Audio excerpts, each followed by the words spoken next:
한국을 자극하지 마십시오. 이 문장이 일본 일면을 장식한 순간 도쿄는 발칵 뒤집혔습니다. 중국 의존도 92%, 산업 손실 수십조 원, 생산 중단까지 남은 시간 60일. 미국도 유럽도 손을 놓은 이 위기 앞에서 일본은 패닉에 빠졌죠. 그런데도 한 전문가는 말했습니다. 한국이 대안일 리 없습니다. 그 조롱이 채 가시기도 전에 판이 뒤집혔습니다. 70년간 이어진 한 나라의 선택. 그리고 더 충격적인 건 강대국들이 먼저 손을 내밀기 시작했다는 사실입니다. 도대체 왜 이런 일이 벌어진 걸까요? 지금부터 그 놀라운 현장 속으로 들어가 보시죠. 미국에서 날아온 충격적인 이야기. 바로 시작합니다. 그리고 지금 어디에서 시청하고 계신지 댓글로 남겨주세요. 여러분의 이야기도 듣고 싶습니다. 그 전에 잠깐 1초 만에 누를 수 있는 좋아요 버튼을 꾹 눌러주시면 영상 제작에 큰 힘이 됩니다. 그럼 바로 사연 시작하겠습니다. 여러분은 혹시 아십니까? 지금 이 순간 일본이 누구 눈치를 보고 있는지, 중국이 왜 함부로 못 건드리는 나라가 어딘지, 그리고 유럽이 줄 서서 무기를 사가는 나라가 어딘지 아냐고요. 교수님은 그렇게 물으셨습니다.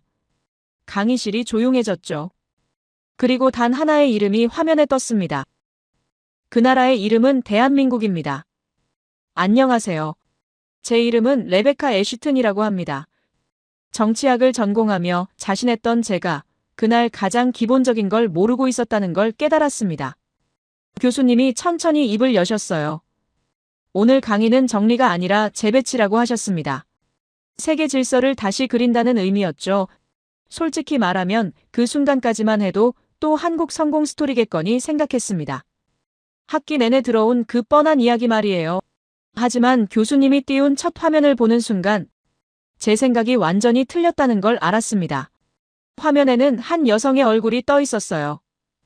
다카이치 사나에, 일본의 새 총리였습니다. 교수님은 이 사람이 총리가 된 순간부터 일본이 골 때리게 무너지기 시작했다고 설명하셨어요. 골 때리게라는 표현이 나오자 강의실에서 웃음이 터졌는데요. 하지만 교수님 표정은 진지했습니다. 이건 농담이 아니라 현실이라고 하셨죠. 다카이치 총리가 취임 직후 한 발언이 문제였습니다.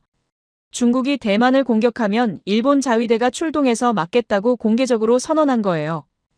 교수님은 이 대목에서 잠시 멈추시며 강의실을 둘러보셨습니다. 여러분은 이게 얼마나 위험한 발언인지 아시냐고 물으셨어요. 대만 문제는 중국에게 절대로 건드려서는 안 되는 핵심 중의 핵심이라고 설명하셨습니다. 그런데 일본이 그걸 건드린 겁니다. 교수님은 화면을 넘기셨어요. 차라리 시진핑 주석의 뺨을 때렸으면 때렸지. 왜 하필 대만 이야기를 꺼냈냐고 하셨습니다. 강의실에서 다시 웃음이 나왔는데요. 이번엔 조금 불편한 웃음이었습니다. 왜냐하면 교수님 말씀이 맞았거든요. 중국 입장에서는 뺨 맞는 것보다 대만 이야기가 훨씬 더 화나는 일이니까요. 그리고 중국의 반격이 시작됐습니다.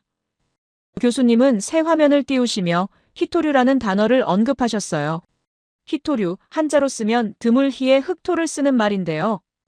쉽게 말하면 땅속에 아주 드물게 존재하는 특별한 흙이라는 뜻입니다. 이 흙이 왜 중요하냐면 반도체를 만들 때 꼭 필요한 재료이기 때문이에요. 스마트폰도 자동차도 비행기도 전부 이 히토류 없이는 만들 수가 없습니다. 교수님은 전 세계 히토류의 70% 이상을 중국이 생산하고 있다고 설명하셨습니다. 그러니까 중국이 히토류를 안 판다고 하면 전 세계 첨단 산업이 올스톱된다는 의미였어요. 그리고 중국은 정확히 그걸 했습니다. 다카이치 총리 발언 직후 일본에 대한 히토류 수출을 전면 금지시켜버린 겁니다. 교수님이 다음 슬라이드를 넘기셨는데요. 일본 자동차 회사들의 상황이 나타났습니다. 도요타, 혼다, 닛산 같은 일본을 대표하는 기업들이 비축해둔 히토류가 바닥나고 있다는 내용이었어요. 길게는 2달, 짧으면 한 달 안에 생산 라인이 멈출 수도 있다는 경고가 나왔다고 하셨습니다. 강의실이 술렁였어요. 세계적인 자동차 회사들이 단 2달 만에 멈출 수 있다니 믿기 어려웠거든요. 하지만 더 충격적인 건 반도체 산업이었습니다. 교수님은 일본 반도체 기업들이 이미 비상 상황에 돌입했다고 설명하셨어요. 히토류 없이는 반도체를 만들 수 없으니까요. 그런데 문제는 일본이 이걸 해결할 방법이 없다는 겁니다. 히토류를 중국 말고 다른 데서 구할 수가 없었던 거예요. 교수님은 화면에 숫자 하나를 띄우셨습니다.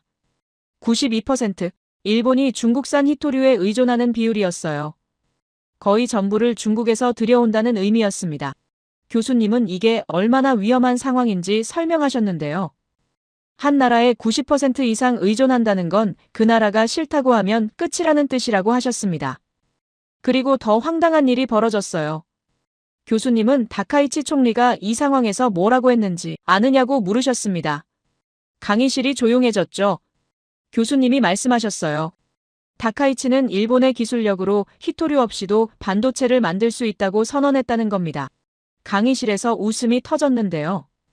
이번엔 어이없다는 웃음이었습니다. 교수님은 이게 얼마나 말도 안 되는 소리인지 설명하셨어요. 히토류 없이 반도체를 만든다는 건 밀가루 없이 빵을 만들겠다는 것과 같다고 하셨습니다. 물리적으로 불가능한 일이라는 그런데 일본 총리가 공개적으로 그런 발언을 한 겁니다. 교수님은 이게 다카이치의 무지인지 아니면 허세인지 모르겠다고 하셨어요. 그리고 일본 내부에서 폭발이 일어났습니다. 교수님은 다음 화면을 띄우셨는데요. 일본 산업계가 합동으로 긴급 성명을 낸 내용이었습니다. 도요타, 소니, 파나소닉 같은 대기업 대표들이 모여서 정부에 강력히 요구했다는 거예요. 제발 중국과의 관계를 회복하라고, 이대로 가면 일본 산업 전체가 무너진다고 경고했다고 합니다. 하지만 더 충격적인 건 일본 언론의 반응이었어요. 교수님은 일본의 주요 신문사들이 사설을 통해 뭐라고 했는지 보여주셨습니다. 요미우리 신문, 니혼 게이자이, 심지어 보수 성향의 산케이 신문까지 전부 다카이치를 비판했다는 겁니다. 그런데 비판 내용이 특이했어요. 중국 자극하지 말라는 건 예상 가능한 얘기였는데요. 더 중요한 건 한국을 자극하지 말라는 내용이었습니다. 교수님은 화면에 요미우리 신문 사설 일부를 띄우셨어요. 지금 일본은 중국의 자원 압박과 미국의 방위비 압박을 동시에 받고 있다. 이 상황에서 한국과의 협력마저 이르면 일본은 고립된다는 내용이었습니다. 강의실이 술렁였어요. 일본 언론이 한국을 자극하지 말라고 자국 총리에게 경고하다니 상상하기 어려운 일이었거든요. 교수님은 여기서 핵심을 짚으셨습니다. 왜 일본 언론이 한국 이야기를 꺼냈을까요? 답은 간단했어요. 일본이 지금 필요한 게 한국에 있기 때문입니다. 교수님은 일본이 한국에 의존하는 세 가지를 설명하셨는데요. 첫째는 조선과 방산이라고 하셨습니다. 일본은 더 이상 대형 선박을 제대로 만들지 못한다고 설명하셨어요. 그래서 한국산 부품을 몰래 수입하고 있다는 겁니다. 둘째는 디지털 산업이었습니다. 교수님은 일본이 구글, 애플, 아마존 같은 미국 플랫폼에 매년 540억 달러를 내고 있다고 하셨어요. 자국 플랫폼이 없어서 미국에 돈이 빠져나간다는 의미였죠. 반면 한국은 네이버, 카카오 같은 자국 플랫폼이 있어서 디지털 적자가 일본의 11분의 1밖에 안 된다고 하셨습니다. 셋째는 지정학적 고립이었어요. 교수님은 일본이 주변에 믿을 나라가 없다고 설명하셨습니다. 러시아는 북방 영토 문제로 적대적이고 중국은 센카쿠 열도로 매일 충돌하고 대만은 일본이 보호해야 할 대상이지 의존할 대상이 아니라고 하셨어요. 그래서 일본이 기댈 수 있는 이웃은 한국뿐이라는 겁니다. 교수님은 마지막 슬라이드를 띄우셨습니다. 결론이었어요. 일본이 한국 눈치를 보는 건 우정 때문도 반성 때문도 아니라고 하셨습니다. 생존 때문이라는 겁니다. 다카이치가 아무리 강경하게 나가도 일본 산업계와 언론이 한국을 자극하지 말라고 경고하는 이유가 바로 여기 있다고 설명하셨어요. 강의실이 조용해졌습니다. 교수님은 천천히 연단을 내려오시며 말씀하셨어요. 이게 바로 세계 질서 재배치의 시작이라고. 힘으로 누르던 시대는 끝났고 이제는 없으면 안 되는 나라가 중심이 되는 시대라고 하셨습니다.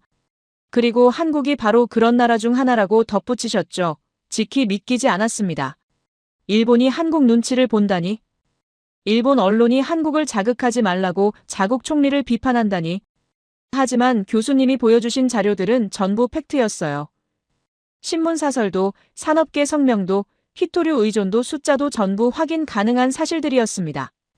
교수님은 잠시 숨을 고르시며 말씀하셨어요.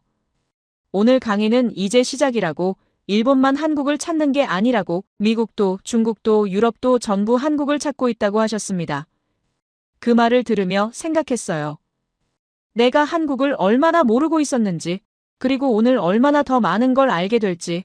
교수님은 다음 슬라이드를 준비하시며 강의실을 천천히 둘러보셨습니다. 모두 교수님이 남긴 여운을 곱씹고 있었던 것 같아요. 세계 질서가 재배치되고 있다는 말, 그리고 그 중심에 한국이 있다는 말이 계속 맴돌았거든요. 교수님이 화면을 전환하셨습니다. 이번에는 일본 도쿄의 야경 사진이 떴어요. 화려한 불빛들이 빛나는 모습이었는데요. 교수님은 이 아름다운 도시 밑에서 지금 곡소리가 흘러나오고 있다고 말씀하셨습니다. 곡소리라는 표현에 강의실이 술렁였어요. 무슨 의미인지 곧 알게 됐습니다. 교수님은 일본 자동차 산업부터 설명하기 시작하셨어요. 도요타, 혼다, 닛산 같은 회사 이름은 누구나 알고 있는 세계적인 브랜드죠. 그런데 이 회사들이 지금 심각한 위기에 빠져 있다고 하셨습니다. 히토류 비축분이 바닥나고 있다는 거예요. 교수님은 구체적인 날짜를 말씀하셨어요. 길게는 2달, 짧으면 1달 안에 생산 라인이 멈출 수도 있다고 경고가 나왔다고 하셨습니다. 여기서 잠깐 설명을 덧붙이자면 자동차를 만들 때는 엄청나게 많은 부품이 들어갑니다. 그 중에서 엔진이나 전자장비를 제어하는 핵심 부품들에는 반도체가 필수적으로 들어가는데요. 그 반도체를 만들려면 히토류가 꼭 필요합니다. 쉽게 말하면 히토류가 없으면 자동차의 두뇌를 만들 수 없다는 뜻이에요. 그래서 히토류가 떨어지면 아무리 철판이 많아도 엔진이 좋아도 자동차를 완성할 수가 없는 겁니다. 교수님은 다음 화면을 띄우셨어요. 일본 반도체 산업의 상황이었습니다. 더 심각했어요. 자동차는 그래도 2달이라도 버틸 수 있는데 반도체 공장들은 이미 비상 상황에 들어갔다고 하셨습니다. 반도체는 자동차보다 훨씬 더 정밀한 제품이거든요. 히토류가 조금만 부족해도 제품 품질이 떨어지고 완전히 떨어지면 생산 자체가 불가능해진다고 설명하셨어요. 교수님은 여기서 중요한 숫자 하나를 보여주셨습니다. 일본 첨단 산업이 히토류에 의존하는 비율이었어요. 첨단 산업이라는 말이 좀 어렵게 들릴 수 있는데요. 쉽게 말하면 최신 기술을 사용하는 산업을 뜻합니다. 반도체, 전기차, 로봇, 정밀 기계 같은 것들이죠. 옛날에는 철강이나 조선 같은 게 중요했다면 지금은 이런 첨단 산업이 나라 경제의 핵심이 된 겁니다. 그런데 일본의 이 첨단 산업들이 히토류에 의존하는 비율이 92%를 넘는다고 하셨어요. 거의 전부를 중국에서 가져온다는 의미였습니다. 교수님은 이게 얼마나 위험한 상황인지 비유를 들어 설명하셨는데요.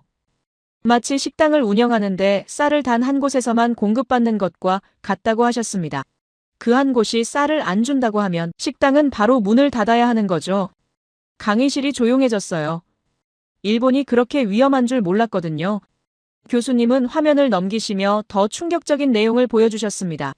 일본 산업계가 합동으로 낸 긴급 성명서였어요. 도요타 사장, 소니 회장, 파나소닉 대표 같은 일본 최고 기업인들이 모두 모여서 정부에 호소한 내용이었습니다. 교수님은 그 성명서의 핵심 내용을 설명하셨는데요. 제발 중국과의 관계를 회복하라는 내용이었습니다. 하지만 더 중요한 건 그 다음이었어요. 그리고 한국을 자극하지 말라는 문장이 들어있었다고 하셨습니다. 일본 산업계가 왜 한국 이야기를 꺼냈을까요? 교수님은 답을 보여주셨습니다. 일본이 지금 한국 부품을 몰래 사들이고 있다는 겁니다. 교수님은 구체적인 품목들을 나열하셨어요. 철강, 배관, 전자부품, 디스플레이 소재 같은 것들이었습니다. 공식적으로는 발표하지 않지만 업계에서는 다 아는 사실이라고 하셨어요. 일본 조선소들이 한국산 부품 없이는 배를 제대로 만들 수 없다는 거였습니다. 교수님은 여기서 일본 조선 산업의 몰락을 설명하셨어요.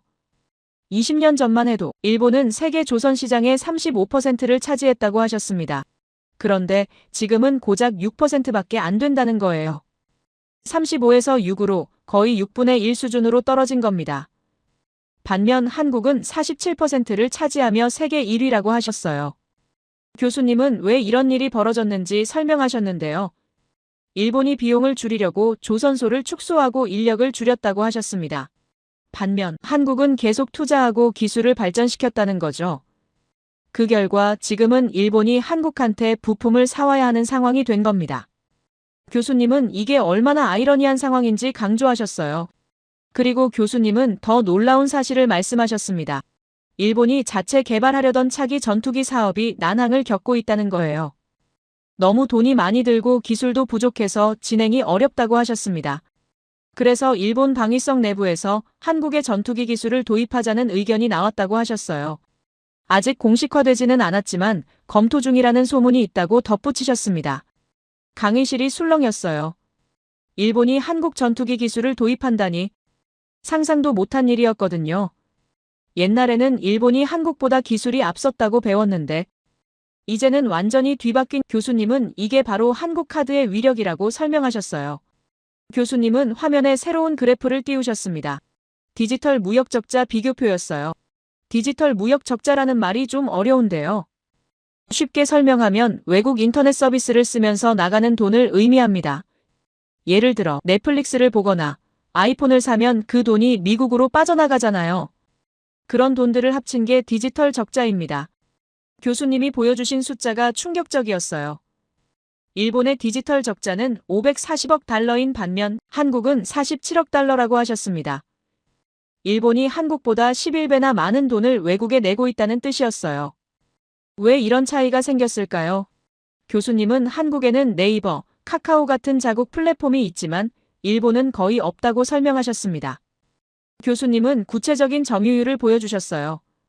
한국에서는 네이버가 검색 시장의 58%를 차지하고 카카오톡이 메신저 시장의 94%를 차지한다고 하셨습니다. 반면 일본은 구글이 75%, 애플 아이폰이 65%를 차지하며 자국 서비스가 거의 없다고 하셨어요. 그래서 돈이 미국으로 계속 빠져나가는 겁니다.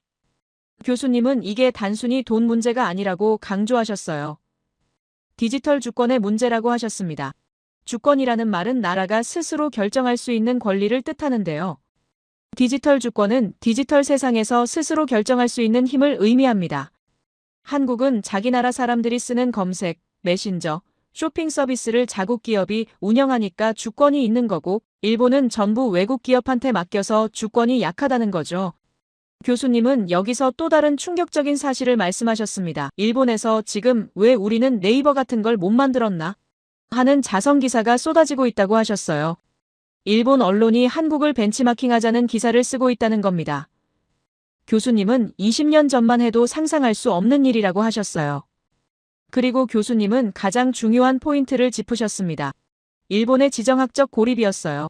지정학이라는 말도 좀 어려운데요. 쉽게 말하면 지리와 정치가 합쳐진 개념입니다. 어느 나라가 어디에 있고 주변에 어떤 나라들이 있느냐에 따라 외교와 안보 전략이 달라지는 걸 의미해요. 교수님은 일본 주변 지도를 띄우시며 설명하셨어요. 일본 북쪽에는 러시아가 있는데 북방 영토 문제로 사이가 안 좋다고 하셨습니다. 서쪽에는 중국이 있는데 센카쿠 열도 문제로 매일 충돌한다고 하셨어요. 남쪽에는 대만이 있는데 대만은 일본이 보호해야 할 대상이지 기댈 대상이 아니라고 설명하셨습니다. 교수님은 결론을 내리셨어요. 일본이 기댈 수 있는 아시아 이웃은 한국뿐이라고. 그래서 일본 언론이 한국을 자극하지 말라고 자국 총리를 비판하는 거라고 하셨습니다. 지금 한국과의 관계마저 틀어지면 일본은 완전히 고립된다는 위기감 때문이라는 거죠. 교수님은 화면에 마지막 슬라이드를 띄우셨습니다. 다카이치 총리의 최근 계획이 담긴 내용이었어요. 교수님은 놀라운 소식을 전하셨는데요. 다카이치가 이번 달 중에 의회를 해산시키려 한다는 기사가 나왔다고 하셨습니다. 의회 해산이라는 게 뭔지 설명하자면 국회를 강제로 해체하고 새로 선거를 치르는 걸 의미합니다. 문제는 타이밍이었어요. 교수님은 지금 의회가 해야 할 가장 중요한 일이 예산심의라고 하셨습니다. 나라 살림을 어떻게 쓸지 결정하는 거죠. 그런데 그걸 하지도 않고 의회를 해산한다는 겁니다. 교수님은 이게 얼마나 무책임한 행동인지 강조하셨어요. 예산이 통과되지 않으면 정부가 돈을 쓸 수 없고 그러면 나라 운영이 마비된다고 하셨습니다. 교수님은 다카이치가 왜 이런 무리수를 두려는지 설명하셨어요. 자기를 지지하는 우익 세력의 힘을 키우고 반대파를 무력화시키려는 의도라고 하셨습니다. 하지만 이미 계획이 언론에 공개되어서 실제로 실행하기는 어려울 거라고 덧붙이셨어요. 다만 이런 시도를 한다는 것 자체가 일본 정치가 얼마나 혼란스러운지를 보여준다고 하셨습니다. 교수님은 천천히 강의실을 둘러보시며 말씀하셨어요. 여러분, 혹시 트럼프 대통령이 다카이치를 도와줄 거라고 생각하시나요? 강의실이 조용했어요. 교수님은 고개를 저으시며 답을 주셨습니다. 트럼프는 이미 일본한테서 원하는 걸 다 받았다고 하셨어요. 교수님은 5,500억 달러 투자 계약 이야기를 하셨습니다. 다카이치가 트럼프한테 약속한 엄청난 금액이라고 하셨어요. 일본 국민들이 앞으로 100년 동안 갚아야 할 돈이라고 설명하셨습니다. 그리고 트럼프는 이미 그 약속을 받았으니 다카이치한테 더 이상 관심이 없다는 거죠. 교수님은 더 중요한 포인트를 짚으셨어요. 지금 일본이 겪는 문제는 전쟁이나 경제, 제재 같은 외부 공격 때문이 아니라고 하셨습니다. 다카이치 본인이 입을 잘못 놀려서 생긴 문제라고 하셨어요. 이런 개인적이고 한심한 수준의 문제에 트럼프가 나서서 도와줄 리가 없다고 설명하셨습니다. 교수님은 정리하셨어요. 일본이 한국 눈치를 보는 건 우정이나 반성 때문이 아니라고 생존 때문이라고 다시 한번 강조하셨습니다. 히토류도 중국이 막았고 관심 없고 산업은 한국 부품에 의존하고 디지털은 미국한테 잠식당하고 주변에는 적대국뿐이고 이런 상황에서 한국마저 등을 돌리면 일본은 정말로 끝이라는 거였습니다. 교수님은 마지막 문장을 남기셨어요. 그런데 말입니다. 여러분, 이게 일본만의 문제일까요? 강의실이 숨을 죽였습니다. 교수님은 천천히 말씀하셨어요. 아닙니다. 미국도 중국도 유럽도 지금 비슷한 문제를 겪고 있습니다. 그리고 모두 같은 답을 찾고 있죠. 그 답이 바로 한국입니다. 가슴이 두근거렸어요. 교수님이 보여주실 다음 이야기가 궁금해졌습니다. 미국도 한국을 찾는다고요. 세계 최강국 미국이 도대체 무슨 일이 벌어지고 있는 걸까요? 이번에는 미국 국기가 나타났어요. 성조기를 보며 누구나 세계 최강국을 떠올리죠. 군사력도 1위, 경제력도 1위, 기술력도 최고라고 배웠으니까요. 하지만 교수님은 오늘 우리가 그 믿음을 다시 생각해봐야 한다고 말씀하셨습니다. 교수님은 질문 하나를 던지셨어요. 미국이 지금 가장 두려워하는 나라가 어디냐고 물으셨습니다. 누군가 중국이라고 대답했죠. 맞는 답이었어요. 하지만 교수님은 왜 중국을 두려워하는지 아느냐고 다시 물으셨습니다. 강의실이 조용해졌어요. 교수님이 답을 주셨습니다. 중국이 배를 너무 많이 만들기 때문이라고 하셨습니다.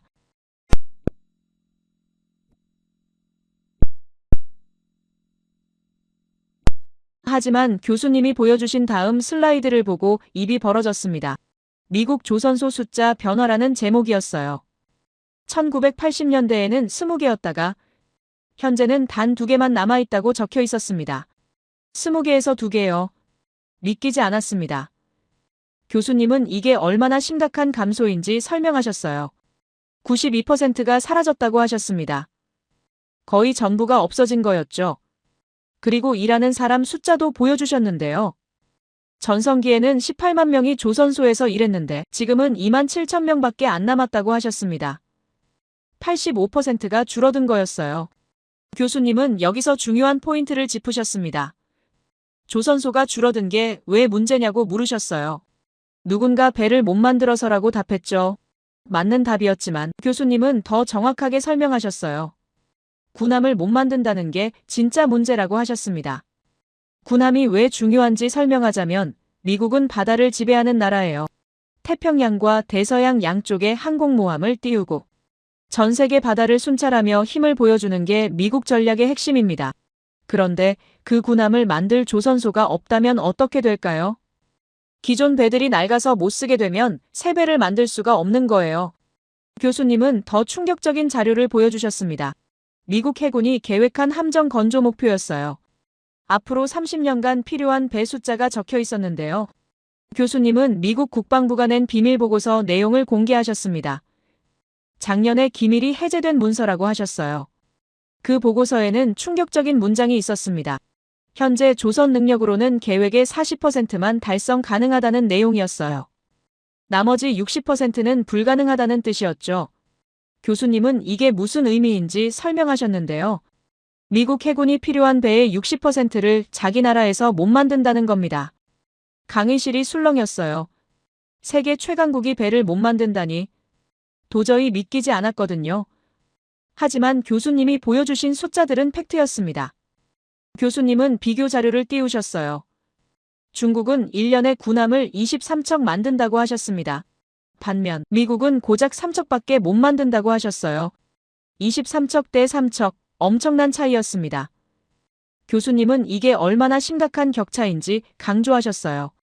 중국이 미국보다 거의 8배 빠르게 배를 만든다는 뜻이라고 하셨습니다. 그리고 이 격차는 계속 벌어지고 있다고 덧붙이셨어요. 미국은 조선소도 없고 숙련공도 부족한데 중국은 매년 더 많은 배를 찍어내고 있다는 거죠. 교수님은 여기서 새로운 자료를 꺼내셨습니다. 교수님의 오랜 친구이자 CNN에서 일하는 특파원이 서울에서 보내온 자료라고 소개하셨어요. 스미스라는 이름의 기자인데 지금 한국에 살면서 아시아 상황을 취재하고 있다고 하셨습니다.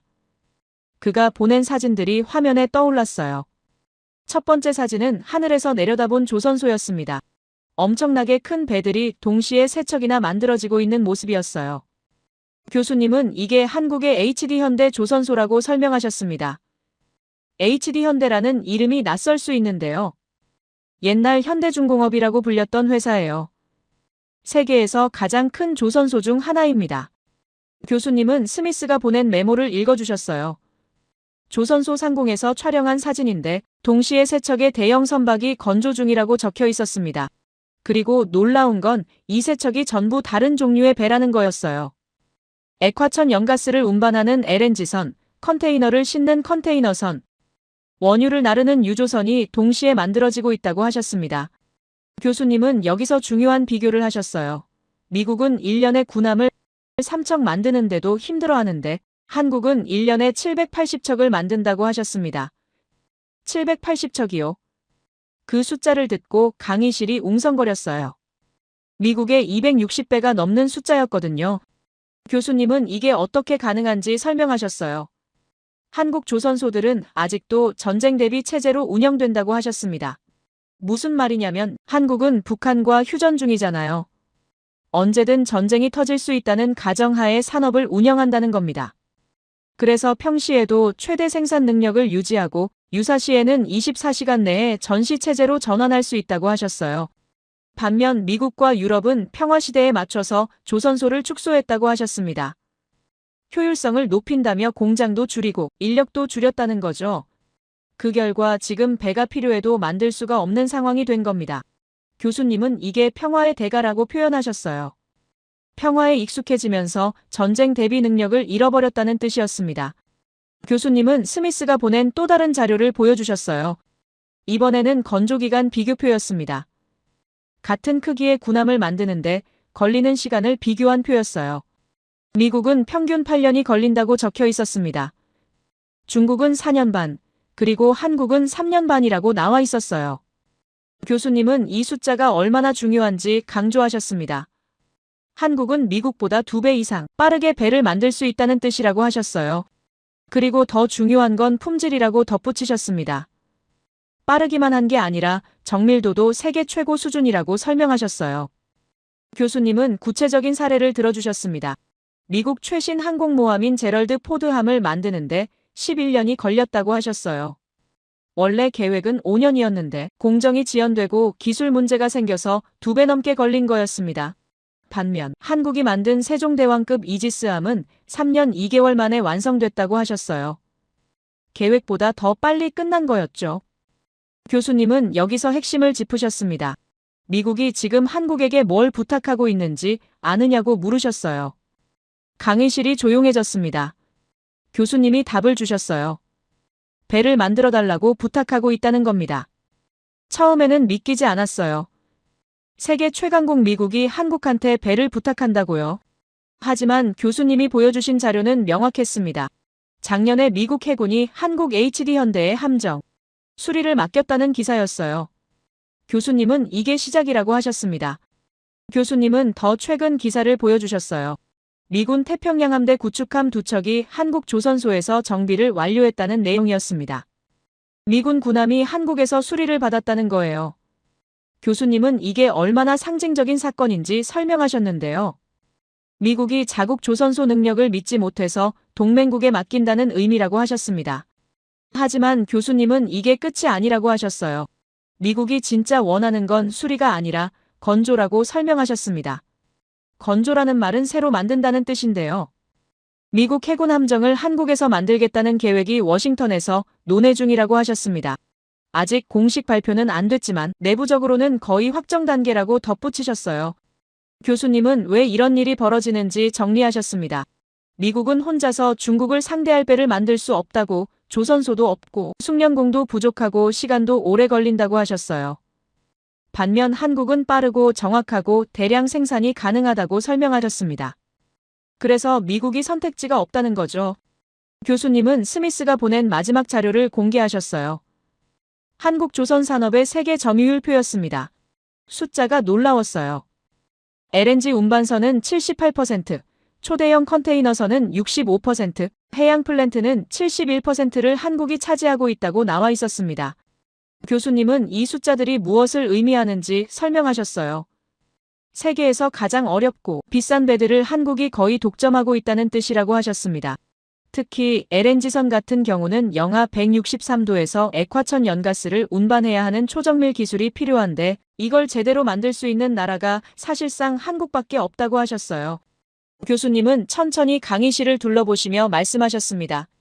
여러분, 미국이 한국한테 배를 부탁하는 게 부끄러운 일일까요? 아니라고 하셨어요. 이건 현실을 인정하는 거라고, 자기가 못하는 걸 잘하는 나라한테 맡기는 게 오히려 현명한 선택이라고 설명하셨습니다. 하지만 문제는 따로 있다고 하셨어요. 미국이 부탁할 때 한국이 들어줄 거라고 확신할 수 있느냐는 거였습니다. 교수님은 이게 바로 한국의 힘이라고 설명하셨어요. 미국이 필요로 하는 걸 한국이 가지고 있고 한국 없이는 미국도 중국을 상대할 수 없다는 현실, 이게 바로 21세기의 새로운 힘의 균형이라고 하셨습니다. 교수님은 마지막으로 강조하셨어요. 힘은 영토에서 나오는 게 아니라고, 군대 숫자에서 나오는 것도 아니라고 하셨습니다. 없으면 안 되는 능력에서 나온다고. 그리고 한국이 바로 그런 능력을 가진 나라라고 설명하셨어요. 가슴이 뛰었습니다. 미국이 한국을 필요로 한다니. 옛날 같으면 상상도 못할 일이었거든요. 하지만 지금은 현실이 됐어요. 교수님이 보여주신 자료들이 전부 증명하고 있었습니다. 교수님은 다음 이야기를 예고하셨어요. 미국만 이런 게 아니라고. 일본도 중국도 유럽도 중동도 전부 한국을 필요로 하는 이유가 있다고 하셨습니다. 그 이야기를 계속 들어보자고 하시며 잠시 쉬어가셨어요. 교수님이 강단에서 내려오시며 학생들 쪽으로 천천히 걸어오셨습니다. 이번에는 일본 이야기를 더 깊이 들어가 보겠다고 하셨어요. 앞에서 다카이치 총리의 실책을 봤다면 이제는 왜 일본이 구조적으로 한국을 필요로 할 수밖에 없는지 살펴보자고 하셨습니다. 교수님은 화면에 그래프 하나를 띄우셨어요. 세계 조선시장 점유율 변화라는 제목이었습니다. 일본의 숫자가 눈에 들어왔는데요. 2000년대에는 35%였다가 현재는 6%로 떨어져 있었습니다. 20년 만에 6분의 1 수준으로 추락한 거였어요. 교수님은 이게 얼마나 극적인 변화인지 설명하셨습니다. 2000년대 초반만 해도 일본은 한국과 비슷한 수준이었다고 하셨어요. 오히려 일본이 조금 더 앞서 있었다고 덧붙이셨습니다. 그런데 20년이 지난 지금 한국은 47%로 세계 1위가 됐고 일본은 6%로 추락했다는 거죠. 교수님은 왜 이런 일이 벌어졌는지 설명하셨어요. 일본이 비용 절감을 위해 조선소를 축소하고 인력을 줄였다고 하셨습니다. 반면 한국은 계속 투자하고 기술을 발전시켰다고 덧붙이셨어요. 그 결과 지금은 대형 선박 건조 능력에서 일본이 한국을 따라잡을 수 없는 상황이 됐다고 설명하셨습니다. 그때 한 학생이 손을 들었습니다. 뒷좌석에 앉아있던 동양인 학생이었어요. 교수님이 발언권을 주셨죠. 그 학생이 일어나며 자기소개를 했습니다. 나카타라고 하며 도쿄대학교에서 교환학생으로 온 학생이라고 했어요. 목소리는 정중했지만 뭔가 할 말이 있다는 느낌이었습니다. 나카타는 교수님께 질문을 드리고 싶다고 했어요. 일본 조선 산업이 축소된 건 사실이지만 그건 일본이 더 고부가 가치 산업으로 이동했기 때문 아니냐고 물었습니다. 조선업 같은 중공업은 이제 개발도상국이 하는 일이고 일본은 반도체 소재나 정밀 기계 같은 더 높은 단계로 올라갔다는 주장이었어요. 강의실이 조용해졌습니다. 꽤 그럴싸한 반론이었거든요. 나카타는 자료까지 준비해왔다며 노트북을 꺼냈어요.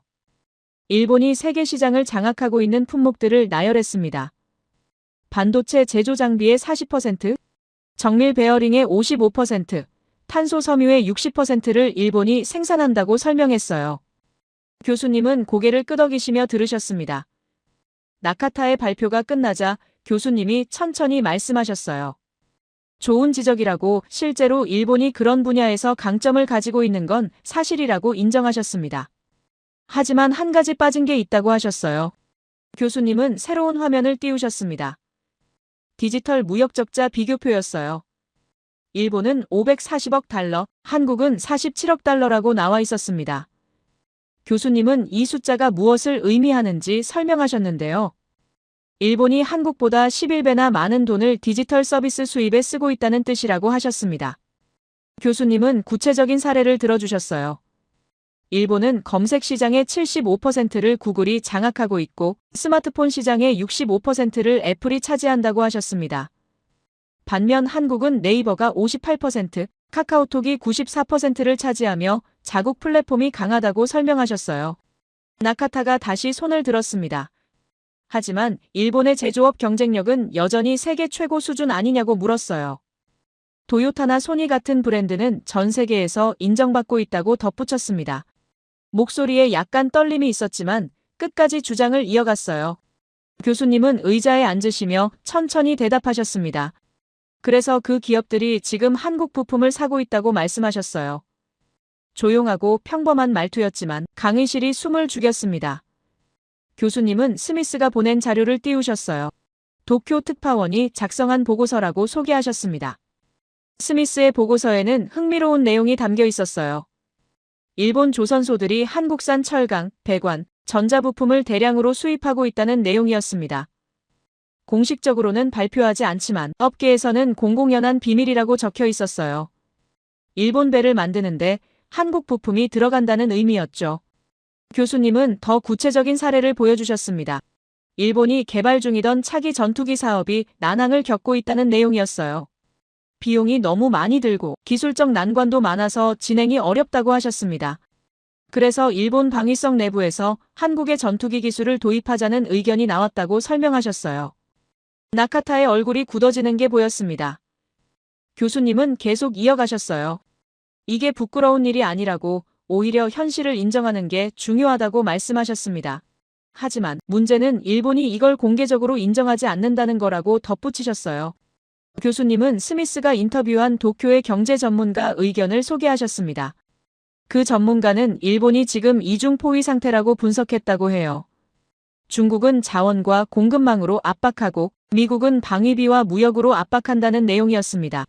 그리고 이 상황에서 한국마저 등을 돌리면 일본은 완전히 고립된다는 경고였어요. 교수님은 일본 주변 지도를 띄우셨습니다. 북쪽의 러시아는 북방 영토 문제로 적대적이고 서쪽의 중국은 센카쿠 열도로 매일 충돌하고 남쪽의 대만은 일본이 보호해야 할 대상이라고 설명하셨어요. 그래서 일본이 실질적으로 기댈 수 있는 이웃은 한국밖에 없다는 결론이었습니다. 나카타가 다시 손을 들려다가 내렸습니다. 표정이 복잡해 보였어요. 교수님은 그런 나카타를 보시며 부드럽게 말씀하셨습니다. 이건 일본을 비난하려는 게 아니라고, 현실을 직시하자는 거라고 하셨어요. 모든 나라는 강점과 약점이 있고 서로 협력하는 게 당연하다고 덧붙이셨습니다. 하지만 교수님은 중요한 포인트를 짚으셨어요.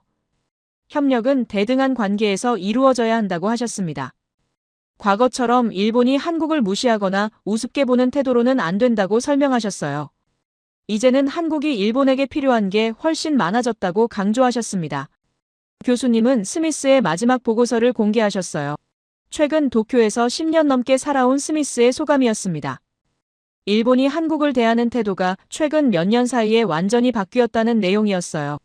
예전에는 한국은 우리가 키워줬다는 우월감이 있었는데 지금은 한국 없으면 우리가 힘들다는 위기감으로 바뀌었다고 적혀 있었습니다. 나카타가 자리에서 몸을 움직이는 게 보였어요. 불편해하는 게 느껴졌습니다. 하지만 교수님은 감정적으로 몰아붙이지 않으셨어요. 오히려 차분하게 역사를 돌아보자고 하셨습니다. 교수님은 한국과 일본의 관계사를 간단히 정리하셨어요. 일제강점기 35년 한국전쟁 이후 경제 재건, 일본의 기술 지원과 차관, 한국의 빠른 성장, 그리고 지금의 역전까지 이 모든 과정이 70년 남짓한 시간 안에 벌어진 일이라고 설명하셨습니다. 교수님은 여기서 중요한 질문을 던지셨어요. 한국은 어떻게 이렇게 빨리 성장할 수 있었느냐고 물으셨습니다. 강의실이 조용해졌죠. 교수님이 답을 주셨어요. 포기하지 않았기 때문이라고, 어려울 때도 끝까지 해냈기 때문이라고 하셨습니다. 교수님은 구체적인 사례를 들어주셨어요. 1970년대 중동 건설붐 때 한국 노동자들이 52도 폭염 속에서도 일을 멈추지 않았다고 하셨습니다. 미국 회사들이 6개월 만에 도망칠 때도 한국은 끝까지 남아서 약속을 지켰다고 설명하셨어요. 그게 50년 후 신뢰로 이어졌다고 덧붙이셨습니다. 나카타가 고개를 숙였습니다. 더 이상 반론을 제기하지 않았어요. 교수님은 나카타를 바라보시며 말씀하셨습니다. 일본도 대단한 나라라고, 메이지 유신 이후 빠르게 근대화했고 전쟁 이후에도 빠르게 재건했다고 인정하셨어요. 하지만 지금은 변화가 필요한 시기라고 하셨습니다. 교수님은 정리하셨어요. 일본이 한국을 필요로 하는 건 약점이 아니라고, 현실을 인정하는 용기라고 하셨습니다. 그리고 한국도 일본과의 협력이 필요하다고 덧붙이셨어요. 다만 그 협력은 과거의 상하관계가 아니라 대등한 파트너십이어야 한다고 강조하셨습니다. 교수님은 다음 주제로 넘어가셨어요. 일본만 이런 게 아니라고, 중국도 한국을 함부로 못 건드리는 이유가 있다고 하셨습니다. 그 이야기를 이어가 보겠다고 하시며 새로운 슬라이드를 준비하셨어요. 나카타는 여전히 고개를 숙이고 있었습니다. 메모를 하는 듯 했지만 손이 떨리는 게 보였어요. 자기가 알던 일본과 교수님이 보여주신 현실 사이에서 혼란스러워하는 것 같았습니다. 강의실 분위기는 무겁지만 진지했어요. 모두 역사가 어떻게 바뀌는지 목격하고 있었습니다. 분위기를 바꿔서 이번에는 중국 이야기를 해보겠다고 하셨어요. 중국은 세계에서 가장 큰 나라 중 하나이고 경제력도 막강하죠. 그런데 그 중국이 한국을 함부로 못 건드린다는 게 교수님 설명의 핵심이었습니다. 교수님은 화면에 사진 하나를 띄우셨어요. 2017년 한국의 거리 풍경이었습니다. 롯데마트 앞에 중국 관광객들이 줄을 서 있던 모습이었는데요. 그 옆에는 똑같은 장소에 몇 달 후 사진이 있었어요. 텅 비어 있었습니다. 교수님은 이게 사드 보복 때 벌어진 일이라고 설명하셨습니다. 사드라는 말이 낯설 수 있는데요. 고고도 미사일 방어체계라는 뜻입니다. 쉽게 말하면 하늘 높은 곳에서 날아오는 미사일을 막는 무기예요. 한국이 2017년에 이걸 배치하자 중국이 크게 반발했다고 하셨습니다. 중국은 이 무기가 자기네 미사일까지 감시할 수 있다며 화를 냈다고 설명하셨어요. 교수님은 당시 중국이 어떤 보복을 했는지 나열하셨습니다. 한국 관광을 금지시켰고, 롯데 매장에 불매 운동을 벌였고, 한류 콘텐츠 방송도 막았다고 하셨어요. 한국 기업들이 큰 타격을 받았다고 덧붙이셨습니다. 강의실이 조용해졌어요. 중국의 보복이 얼마나 강력했는지 알 수 있었거든요. 하지만 교수님은 여기서 중요한 질문을 던지셨습니다. 그 보복이 성공했냐고 물으셨어요. 강의실이 술렁였죠. 교수님이 그래프를 띄우시며 답을 보여주셨습니다. 한중 무역액 변화 추이였어요. 사드 보복 직후 잠깐 줄었다가 2년 만에 다시 회복됐고, 지금은 오히려 사상 최대치를 기록하고 있다고 나와 있었습니다. 교수님은 이게 무슨 의미인지 설명하셨어요. 중국이 한국을 때렸는데 결국 실패했다는 뜻이라고 하셨습니다.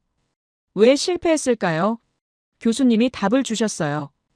중국이 한국한테 의존하는 게 너무 많아서라고 설명하셨습니다. 교수님은 구체적인 숫자를 보여주셨어요. 중국 반도체 수입 의존도 표였습니다.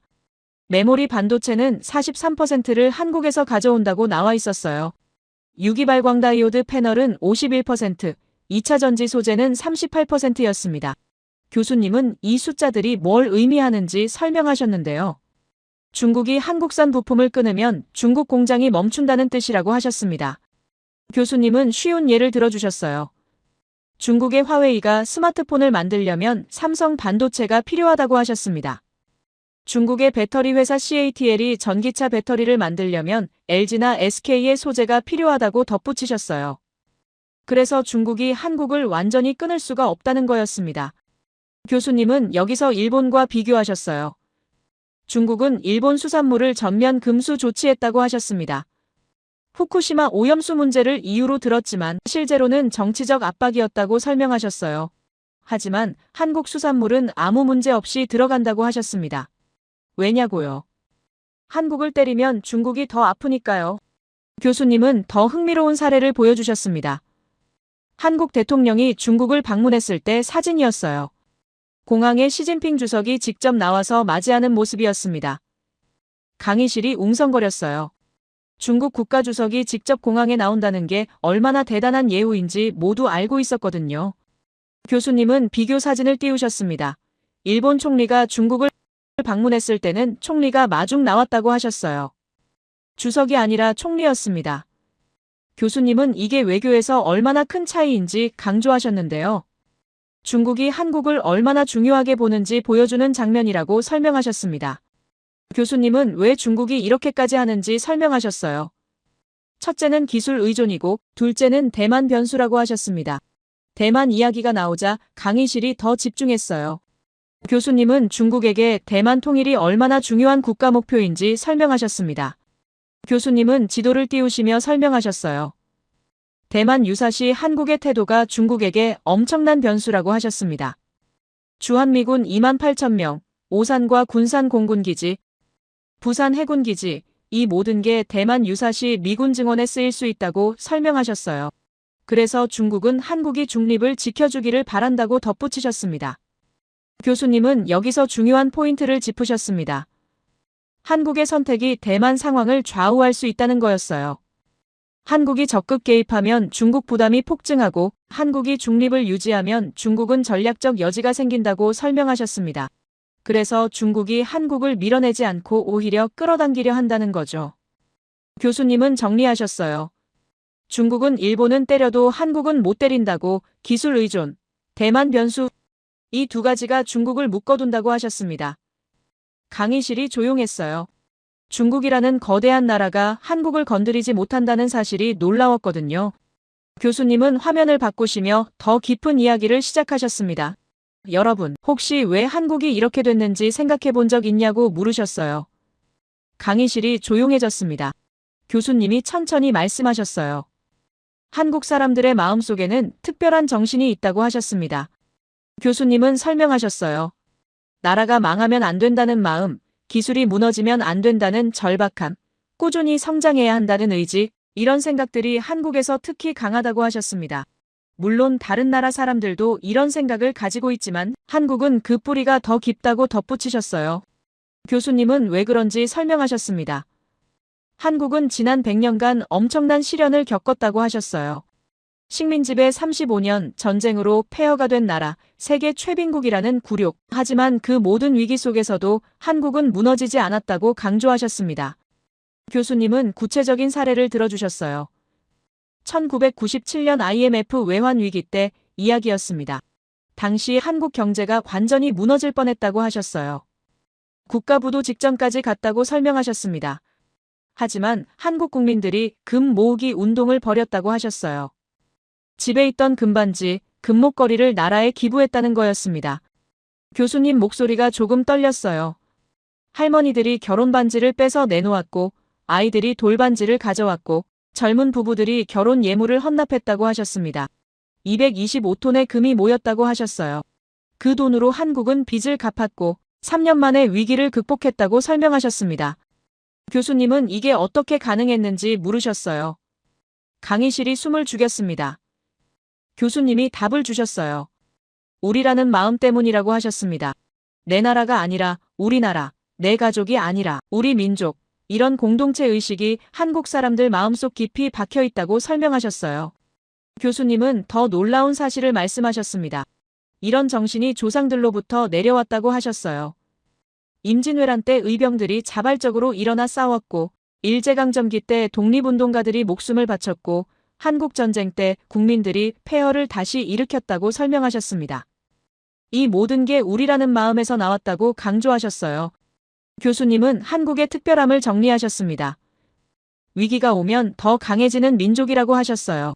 다른 나라들은 위기가 오면 약해지는데 한국은 오히려 힘이 배가 된다고 설명하셨습니다. 왜냐고요? 위기가 왔을 때 우리라는 마음이 더 강하게 뭉치기 때문이라고 하셨습니다. 교수님은 현대 사례를 들어주셨어요. 사드 보복 때도 일본 수출 규제 때도 코로나.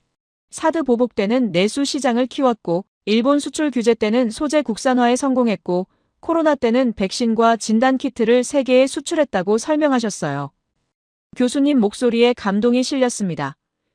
그리고 이런 나라가 다른 나라를 도울 때는 진심을 다한다고 하셨어요. 1970년대 중동 사막에서도 2000년대 아프리카 건설 현장에서도 한국 사람들은 우리 일처럼 최선을 다했다고 설명하셨습니다. 그게 신뢰가 됐고 그 신뢰가 지금의 한국을 만들었다고 강조하셨어요. 교수님은 화면에 한국 국기를 띄우셨습니다. 태극기가 천천히 펄럭이는 영상이었어요. 교수님이 말씀하셨습니다. 중국이 한국을 못 건드리는 건 힘 때문이 아니라고 신뢰 때문이라고 하셨어요. 그 신뢰는 하루아침에 만들어진 게 아니라 수십 년간 약속을 지키고 위기를 극복하며 쌓아 올린 자산이라고 설명하셨습니다.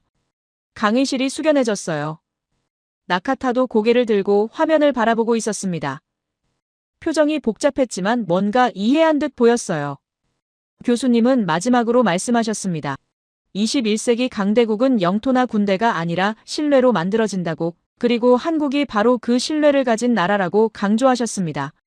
교수님은 다음 이야기를 예고하셨어요. 유럽도 한국을 찾고 있다고, 나토 국가들이 한국한테 무기를 사려고 줄을 서고 있다고 하셨습니다.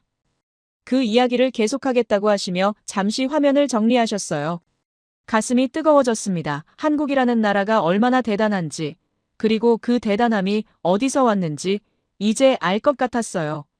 조상들이 물려준 정신 위기를 기회로 만드는 힘, 우리라는 마음, 이 모든 게 지금의 한국을 만들었다는 걸 깨달았습니다. 교수님이 슬라이드를 바꾸시면서 유럽 이야기를 해보겠다고 하셨어요. 유럽은 오랜 역사와 문화를 가진 대륙이고 경제도 발전했지만 지금 심각한 문제에 직면해 있다고 설명하셨습니다. 교수님은 화면에 단어 하나를 띄우셨어요. 나토라는 글자였습니다. 나토가 뭔지 아는 사람 있냐고 물으셨는데요. 몇몇 학생이 손을 들었지만 교수님은 모두를 위해 설명하기로 하셨어요. 나토는 북대서양조약기구라는 뜻이라고 하셨습니다. 쉽게 말하면 유럽과 북미 국가들이 모여서 만든 군사동맹이라고 설명하셨어요. 한 나라가 공격받으면 모든 회원국이 함께 싸운다는 약속을 한 조직이라고 덧붙이셨습니다. 현재 32개 국가가 가입해 있고 미국, 영국, 독일, 프랑스 같은 강대국들이 포함돼 있다고 하셨어요. 교수님은 냉전시대 이야기를 꺼내셨습니다.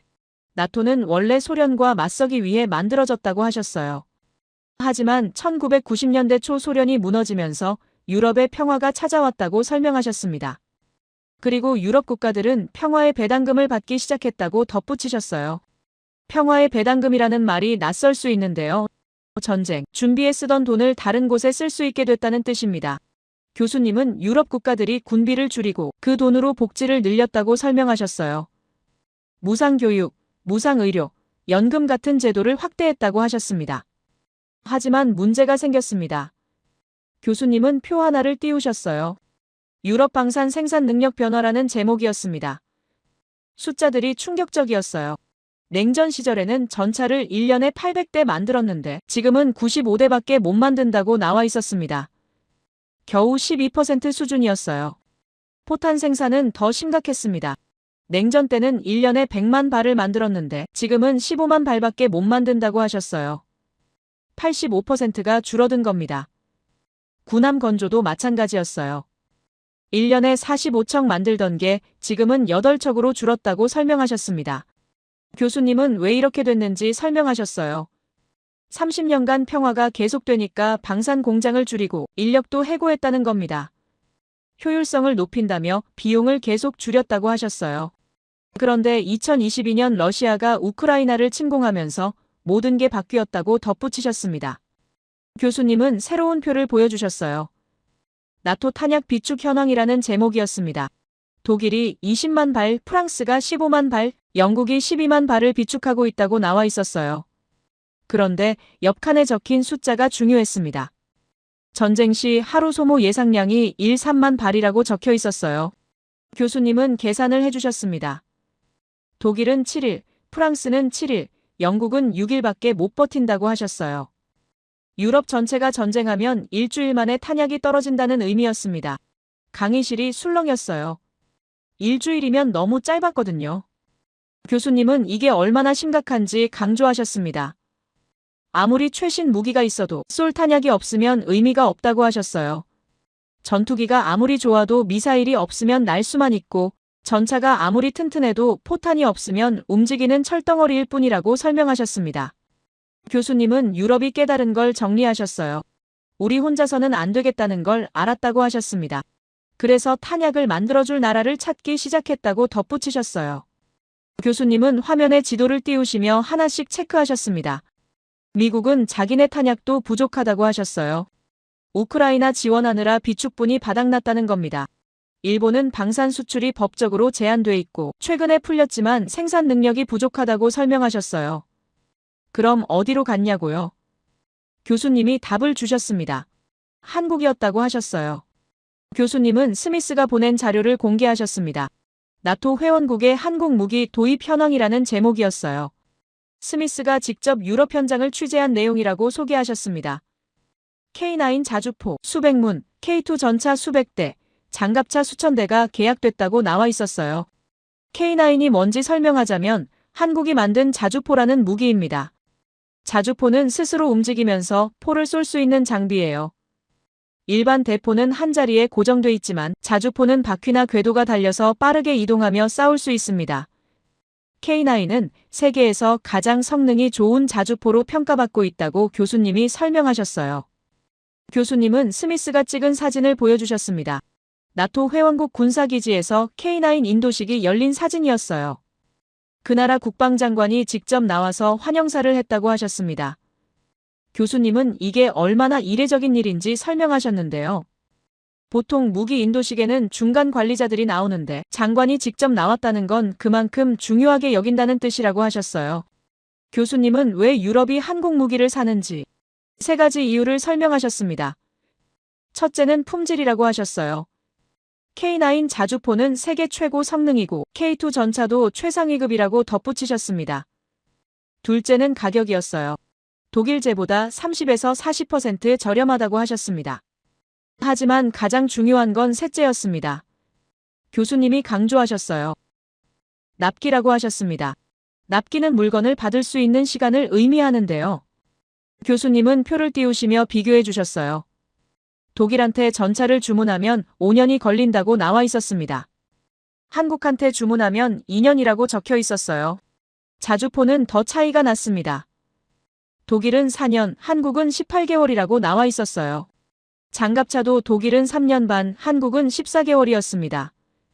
교수님은 이 차이가 결정적이라고 설명하셨는데요. 유럽은 지금 당장 무기가 필요한데 5년을 기다릴 여유가 없다는 겁니다. 교수님은 스미스의 인터뷰 내용을 공개하셨어요. 나토 회원국 국방 관계자가 한 말이었습니다. 한국은 약속한 날짜를 정확히 지킨다는 내용이었어요. 심지어 약속보다 빨리 인도하는 경우도 많다고 덧붙였다고 하셨습니다. 유럽 방산 업체들은 늘 지연되는데 한국은 정확하다는 평가였어요. 교수님은 왜 이런 차이가 생기는지 설명하셨습니다. 한국은 아직도 전시 생산 체제를 유지하고 있다고 하셨어요. 앞에서 말씀드렸듯이 한국은 북한과 휴전 중이라 언제든 전쟁이 터질 수 있다는 가정하에 산업을 운영한다는 겁니다. 교수님은 놀라운 사실을 말씀하셨어요. 한국은 유사시 24시간 내에 전시 생산 체제로 전환할 수 있다고 하셨습니다. 반면 유럽은 2년이 걸린다고 덧붙이셨어요. 24시간 대 2년, 엄청난 차이였습니다. 교수님은 이게 무슨 의미인지 설명하셨는데요.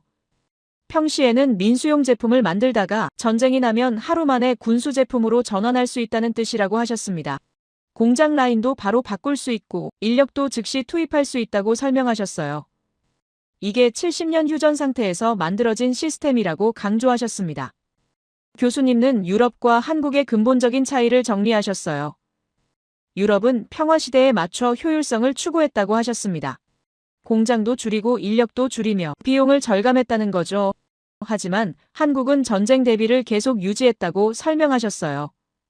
비효율적으로 보일 수 있지만 유사시 생존을 위한 선택이었다고 덧붙이셨습니다. 교수님은 스미스가 보낸 마지막 보고서를 공개하셨습니다. 나토가 한국에 공식 요청한 문서였어요. 탄약 좀 만들어달라는 내용이라고 하셨습니다. 교수님은 이게 사실상 SOS라고 표현하셨어요. 세계 최대 군사동맹이 한국한테 도움을 요청한 거라고 강조하셨습니다. 교수님은 천천히 강의실을 둘러보시며 말씀하셨어요. 유럽이 30년간 평화에 취해 있었다고 방산 능력을 포기했다고 하셨습니다. 그런데 전쟁이 터지니까 깨달았다는 겁니다. 우리 혼자서는 안 된다는 걸. 그래서 유럽도 한국을 찾고 있다는 거였어요. 교수님은 정리하셨습니다. 미국도, 일본도, 중국도, 유럽도 전부 한국이 필요하다고. 왜냐고요? 한국은 전쟁을 잊지 않았기 때문이라고 하셨습니다. 70년 넘게 휴전 상태에서 긴장을 늦추지 않았고 그 긴장이 지금은 경쟁력이 됐다고 설명하셨어요. 가슴이 뛰었습니다. 한국이 전쟁 준비를 계속한 게 약점이 아니라 강점이 됐다니. 다른 나라들이 평화를 즐길 때 한국은 대비하고 있었고 그 대비가 지금은 전 세계가 필요로 하는 능력이 된 거였어요. 교수님은 다음 이야기를 예고하셨습니다. 중동도 한국을 찾고 있다고 50년 전 사막에서 시작된 신뢰가 지금까지 이어지고 있다고 하셨어요. 그 이야기를 계속하겠다고 하시며 화면을 정리하셨습니다.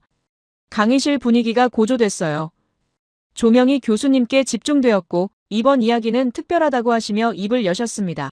1983년 사우디아라비아 사막으로 돌아가 보겠다고 하셨어요. 교수님은 화면에 사진 한 장을 띄우셨습니다. 끝없이 펼쳐진 모래 사막이었어요. 교수님은 이곳의 여름 기온이 52도를 넘는다고 설명하셨습니다. 52도가 얼마나 뜨거운지 상상이 안 가실 수 있는데요. 계란을 땅에 놓으면 저절로 익을 정도의 온도라고 하셨어요. 교수님은 당시 상황을 설명하기 시작하셨습니다. 사우디 왕실이 대형 병원 건설 프로젝트를 발주했다고 하셨어요. 미국의 유명한 건설 회사가 계약을 따냈다고 덧붙이셨습니다. 그런데 문제가 생겼다고 하셨어요. 미국 엔지니어들이 사막 환경을 견디지 못했다는 겁니다. 교수님은 구체적으로 설명하셨어요. 낮 기온 52도, 밤에도 40도가 넘는 열기, 수시로 몰아치는 모래폭풍, 물 부족, 전기 불안정, 이런 환경에서 일하는 게 얼마나 힘든지 상상하기 어렵다고 하셨습니다. 미국 엔지니어들이 에어컨 없이는 일 못한다고 버텼고 숙소 환경이 안 좋다고 불평했고 계약 조건이 맞지 않는다며 소송까지 거론했다고 설명하셨어요. 결과는 명확했습니다. 교수님은 말씀하셨어요. 6개월 만에 미국 회사가 철수했다고 사우디 왕실이 분노했다고 덧붙이셨습니다. 엄청난 돈을 주고 맡긴 프로젝트가 6개월 만에 중단된 거였으니까요. 교수님은 화면을 바꾸셨습니다. 이번에는 공사 현장 사진이었어요. 사람들이 일하고 있는 모습이었는데요. 교수님은 이게 그 옆 현장에서 일하던 한국 회사라고 소개하셨습니다. 현대건설이었다고 하셨어요. 고속도로 공사를 맡고 있었다고 덧붙이셨습니다. 교수님 목소리가 조금 떨렸어요. 그때 한국 노동자들이 어떻게 일했는지 아느냐고 물으셨습니다. 강의실이 조용해졌죠. 교수님이 천천히 말씀하셨어요. 52도 폭염 속에서 텐트에서 자면서 일했다고, 밥도 현장에서 해먹으며 일했다고 하셨습니다. 한 교수님은 더 구체적으로 설명하셨어요. 한국 노동자들은 새벽 4시에 일어나서 해 뜨기 전에 공사를 시작했다고 하셨습니다. 낮에는 너무 더워서 쉬고 해가 지면 다시 일을 시작해서 밤늦게까지 일했다고 덧붙이셨어요. 이렇게 6개월, 1년, 2년을 버텼다고 설명하셨습니다. 교수님은 가장 놀라운 사실을 말씀하셨어요. 한국 회사는 계약 기간 안에 공사를 끝냈다고 하셨습니다. 미국 회사가 6개월 만에 도망칠 때 한국은 끝까지 남아서 약속을 지켰다는 거였어요. 사우디 왕실이 감동했다고 덧붙이셨습니다. 교수님은 그 후 이야기를 이어가셨어요. 사우디는 그 뒤로 한국 회사만 불렀다고 하셨습니다. 한국 사람들은 끝까지 한다. 도망치지 않는다. 이게 사우디에서 한국의 평판이 됐다고 설명하셨어요. 그리고 이 평판이 50년간 이어져 왔다고 강조하셨습니다. 교수님은 숫자를 보여주셨습니다. 1973년부터 2024년까지 한국 기업이 중동에서 수주한 프로젝트가 4,800개, 총 계약액이 2,880억 달러라고 나와 있었어요. 52년간 쌓아 올린 실적이었습니다. 교수님은 여기서 중요한 프로젝트를 소개하셨어요. 아랍에미리트 바라카 원전이라고 하셨습니다. 바라카 원전이 뭔지 설명하자면 원자력으로 전기를 만드는 발전소예요. 원자력은 우라늄이라는 물질을 쪼개서 나오는 엄청난 에너지로 전기를 만드는 기술인데요. 한번 연료를 넣으면 오랫동안 전기를 만들 수 있어서 효율적이지만 기술이 매우 어렵고 위험하기도 합니다. 교수님은 2009년에 아랍에미리트가 원전 사업자를 공모했다고 설명하셨어요. 미국, 프랑스, 한국이 경쟁했다고 하셨습니다. 세 나라 모두 원전 기술을 가진 선진국들이었죠. 결과는 어땠을까요? 교수님이 표를 띄우셨습니다. 프랑스는 360억 달러의 9년 공기를 제시했고 미국은 380억 달러의 10년을 제시했다고 나와 있었어요. 한국은 200억 달러의 7년이라고 적혀 있었습니다. 교수님은 한국이 미국보다 180억 달러 싸게 3년 빨리 짓겠다고 제안했다고 설명하셨어요. 강의실이 술렁였습니다. 절반 가격에 3년이나 빠르다니 믿기 어려웠거든요. 하지만 교수님은 더 중요한 걸 말씀하셨어요. 한국은 이 약속을 지켰다고 하셨습니다. 2024년 모든 원전이 예정대로 완공됐다고 덧붙이셨어요. 교수님은 스미스가 보낸 사진을 보여주셨습니다. 완공된 바라카 원전의 모습이었어요. 거대한 돔 4개가 나란히 서 있는 장면이었는데요. 교수님은 이게 아랍권 최초의 원자력 발전소라고 설명하셨습니다. 중동 역사에서 한 획을 그은 프로젝트라고 강조하셨어요. 교수님은 천천히 말씀하셨습니다. 1983년 사막에서 시작된 신뢰가 2024년 원전 수출로 이어졌다고 40년 전 텐트에서 자며 일하던 한국 노동자들의 땀이 지금의 신뢰를 만들었다고 하셨어요. 교수님 목소리가 떨렸습니다. 강의실이 숙연해졌어요. 60대 이상 어르신들 중에는 실제로 중동에 다녀오신 분들도 계실 거예요. 젊은 시절 가족을 위해, 나라를 위해 먼 사막으로 떠나셨던 분들. 그분들의 땀과 눈물이 지금의 한국을 만들었다는 걸 모두 느끼고 있었습니다. 교수님은 정리하셨어요. 중동이 50년간 한국만 믿는 이유가 바로 여기 있다고, 약속을 지키는 DNA가 국가 브랜드가 됐다고 하셨습니다. 그리고 이 브랜드는 하루아침에 만들어진 게 아니라 50년간 한 번도 약속을 어기지 않으며 쌓아 올린 자산이라고 강조하셨어요. 교수님은 질문 하나를 던지셨습니다. 한국은 강대국이냐고 물으셨어요. 강의실이 조용했습니다. 아무도 손을 들지 않았어요. 교수님이 다시 물으셨습니다. 왜 아무도 손을 안 드느냐고 한 학생이 조심스럽게 대답했어요. 강대국의 정의에 안 맞는 것 같다고 했습니다. 교수님은 고개를 끄덕이시며 화면을 띄우셨어요. 전통적 강대국 지표라는 제목이었습니다. 영토, 인구, 군사력, 경제 규모가 나열돼 있었어요. 교수님은 이 기준으로 보면 한국은 강대국이 아니라고 말씀하셨습니다. 숫자가 나타났어요. 한국 영토는 러시아의 170분의 1, 인구는 중국의 38분의 1, 군사력은 미국보다 작고 경제 규모는 세계 12위라고 나와 있었습니다. 교수님은 전통적 기준으로는 한국이 중견국 수준이라고 설명하셨어요. 하지만 교수님은 여기서 중요한 질문을 던지셨습니다. 이 기준이 맞는 걸까요? 영토가 넓으면 강대국인가요? 러시아 영토는 세계 1위지만 경제는 한국보다 작다고 하셨어요. 인구가 많으면 강대국인가요? 인도 인구는 14억이지만 세계 질서를 좌우하지 못한다고 설명하셨습니다. 교수님은 새로운 정의를 제시하셨어요. 화면에 문장 하나가 떴습니다. 21세기 강대국은 없으면 세계가 멈추는 나라다. 교수님은 이게 새로운 기준이라고 간주하셨습니다. 대체 불가능성이 곧 힘이라고 설명하셨어요. 교수님은 예를 들어주셨습니다. 대만을 보자고 하셨어요. 영토 3만 6천 제곱킬로미터, 인구 2,300만, 전통 기준으로는 소국이라고 하셨습니다. 하지만 대만이 없으면 세계 반도체 공급의 60%가 멈춘다고 설명하셨어요. 대만은 영토로는 소국이지만 대체 불가능성으로는 초강대국이라고 강조하셨습니다. 교수님은 한국으로 돌아왔어요.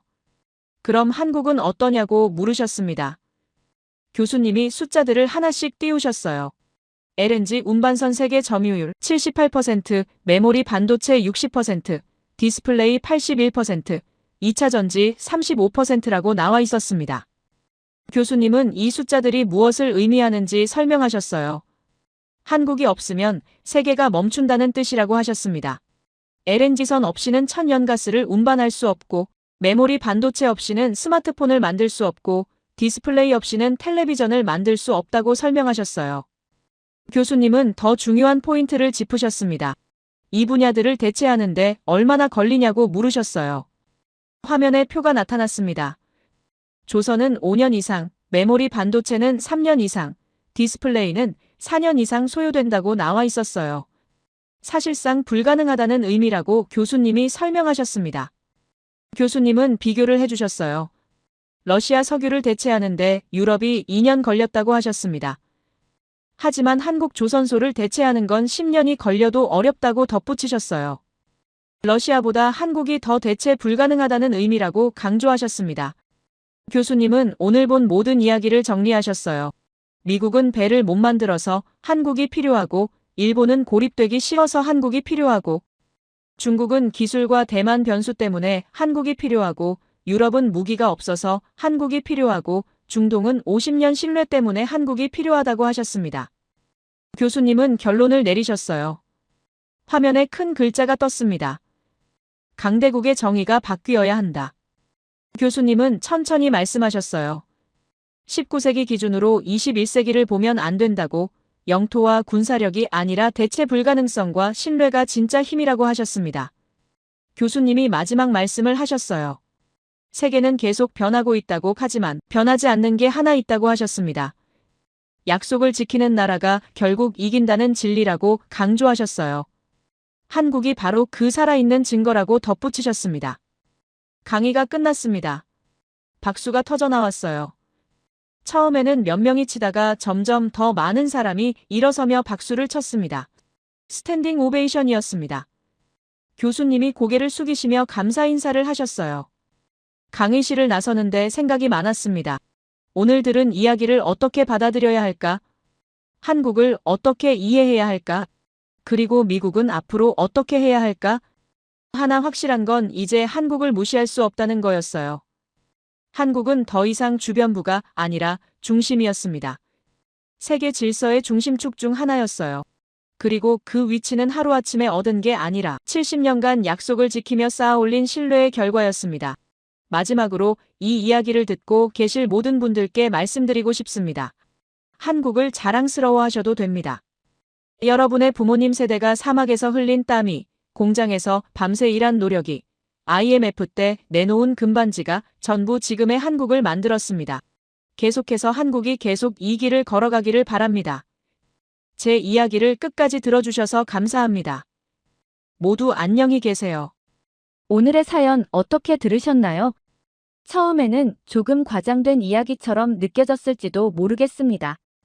하지만 하나씩 짚어보면 전부 우리가 이미 뉴스에서 스쳐 지나갔던 사실들이었죠. 누군가가 크게 소리치지 않아도 조용히 약속을 지키고 자기 할 일을 해온 시간이 쌓이면 세상의 시선이 이렇게 달라질 수도 있다는 생각이 들지 않으셨나요?